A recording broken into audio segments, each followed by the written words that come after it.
You could tell Governor DeSantis is not running this state. This fall, students attending one of the 64 state universities of New York schools will be forced to take a social justice course if they want to graduate. The mandate prompting backlash even among staffers. Our next guest is a professor at Suffolk Community College and a campus reform higher education fellow. Nicholas Giordano joins us now. Nicholas, this was stunning to read. I thought about you right away. Now, all of a sudden, if you want a SUNY degree, you have to take some woke course? Yes, Brian, thanks for having me. And it's becoming part of the graduation requirements. So in order to graduate from SUNY, if you start registering in the fall 2023, you have to meet the diversity, equity, inclusion, social justice requirements. And colleges and universities throughout the country are actually pushing this in their graduation degree programs as well. And so it's extremely divisive. What's being done in higher education needs to recognize enrollment's down, companies are dropping degree requirements, and it's all through self-inflicted wounds like this. So here's some of the things that are going to be in the new equity class. It wouldn't apply until 2023, as you mentioned, so these juniors and seniors can graduate. But individual and group identity involving race, class, gender, power, and privilege. So oppression, opportunity, social justice, action. So some of the buzzwords: whites are all oppressive,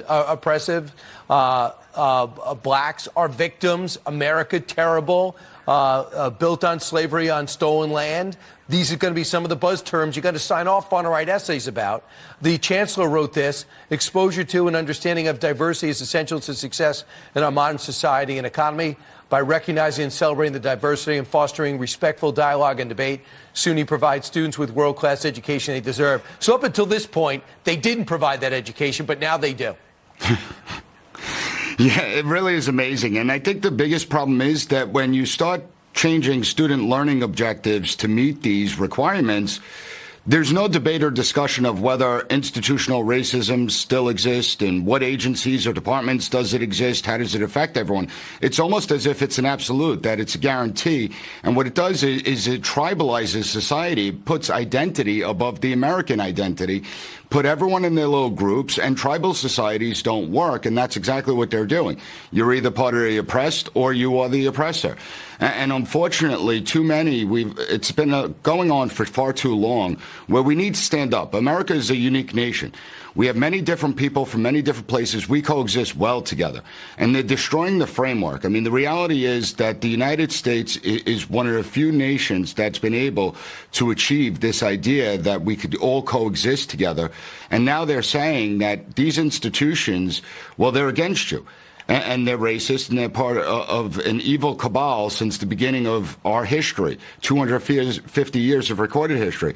And so when we look at this, what's going to be the response towards the country that these students are living in, and how does this prepare them for the workforce? That's when we look at college prepares students for the workforce. How does this do that?